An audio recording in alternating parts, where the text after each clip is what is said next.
We followed Don Alejandro and the Mayan elders up to a high place where ceremony had obviously been performed countless times before. And again, they slowly and tediously began to recreate the structure of the Mayan fire ceremony. This, as before, took over an hour, just to construct before even the fire was lit.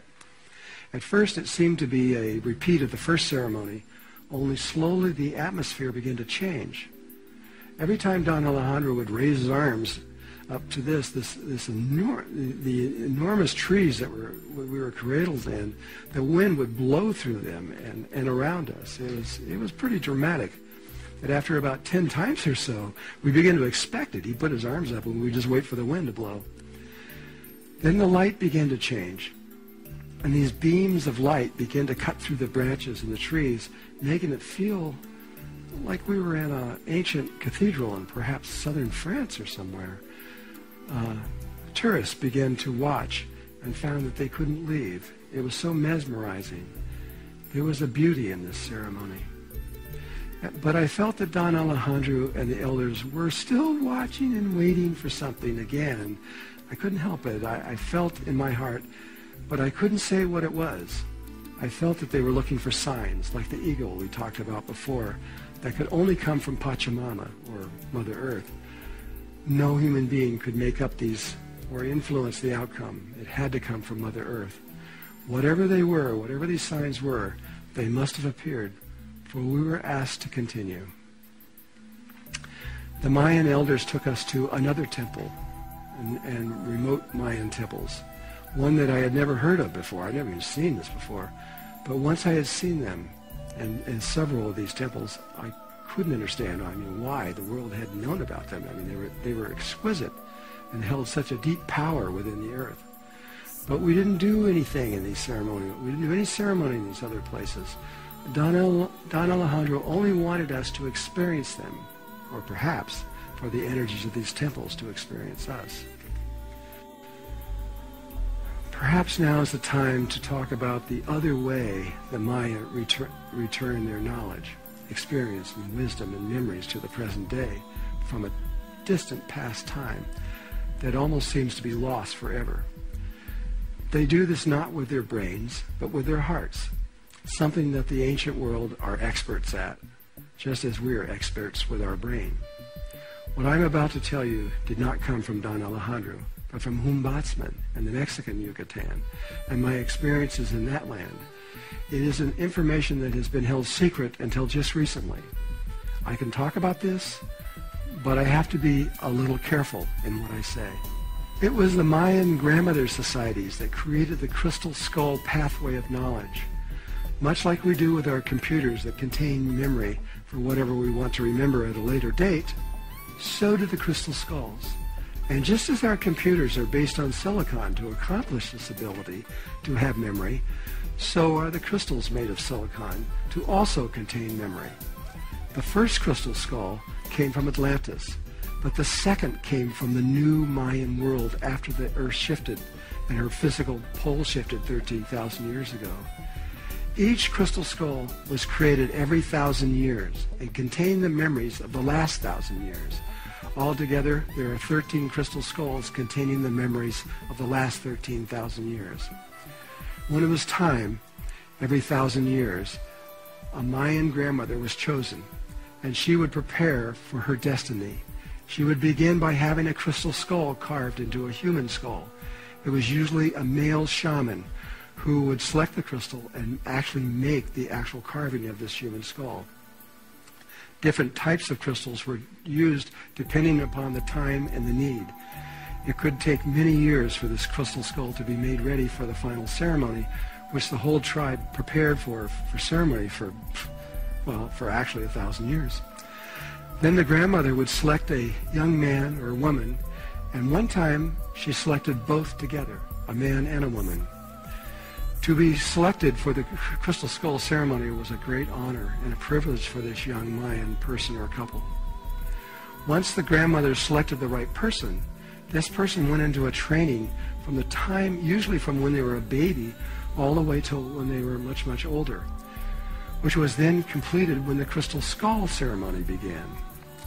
This honored person would study to know as much as possible about everything that the Mayan nation knew at that time. In other words, really over the last 1,000 years. They would also embody the Mayan wisdom, sacred arts of higher knowledge, everything they knew, their memories, everything. They would try to put this all into one person. And this person, in doing this and in learning this, would almost inevitably become a shaman in this training. When the Mayan elders felt that this person was ready, and in conjunction with the Mayan calendar, they would, along with the grandmother, prepare for the sacred crystal ceremony, crystal skull ceremony. The destiny of both this person and the grandmother were about to be sealed for thousands of years. In the Mayan crystal skull ceremony that was held every 1,000 years, the chosen person and the grandmother would then ingest a very special concoction made of natural herbs, psychedelic plants, and mushrooms. It was made very strong. And the reason was because of this person that was selected and the grandmother would eat this concoction during the ceremony, and this would lead them into a very special experience within their hearts that would soon separate them from their bodies, but not from the earth. In other words, they would die, but they wouldn't go on into the other levels. And with the whole tribe surrounding them in prayer and encouragement, their spirits would leave their bodies and enter into the physical crystal skull. And both of them, the specially selected person and the grandmother, would then take this crystal skull to be their physical body for the next thousands of years until the time that we are now in now, the end of time. Sometime during the end of time, the Maya will perform this final Mayan crystal skull ceremony. I actually just got an email from Hun's Botsman 4 days before I arrived here, and I now know that it has not taken place yet, but they will be doing this very soon. This is an amazing ceremony. 13 Mayan shamans, which could be men or women, will receive the spirits of these ancient Mayan souls into their modern-day Mayan bodies, and then remember everything that these spirits remembered, the ancient ones. It's even better than a computer, for it remembers the emotional aspects as well. When this ceremony takes place, the Maya that are living today remember all of the past to the time of Atlantis and even before. And then the Maya will then combine this knowledge and memories with the intellectual process of the 25 Mayan elders that are rewriting Mayan history, and the Mayan nation will then become whole again. They will remember everything, both from their brains and from their hearts. That's their plan, and I think that they will achieve this.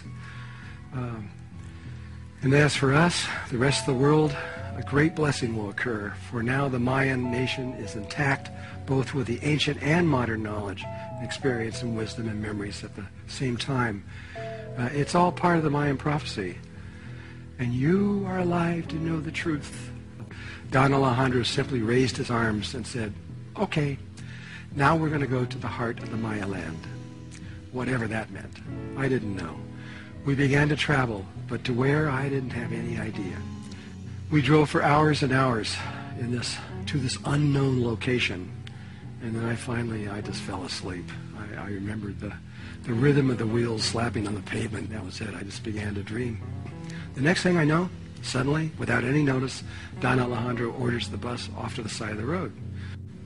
We all got out of the bus, kind of meandering around like a bunch of ants, not knowing what to do or where to go. And then finally, Don Alejandro and the elders walked over to the other side of the road where there was a break in the fencing. It was just, it was like a corridor. There were fences that came in and went this way, and there was a little space in the middle. If you would have drove by it, you wouldn't even have seen it. And we followed the Maya into this narrow, grassy pathway, having no idea what was, inside of here. We walked for a long ways, about a mile or so, and it became more rocky. And it was clear that we were approaching some kind of low mountains. And the trees began to surround us and became dense.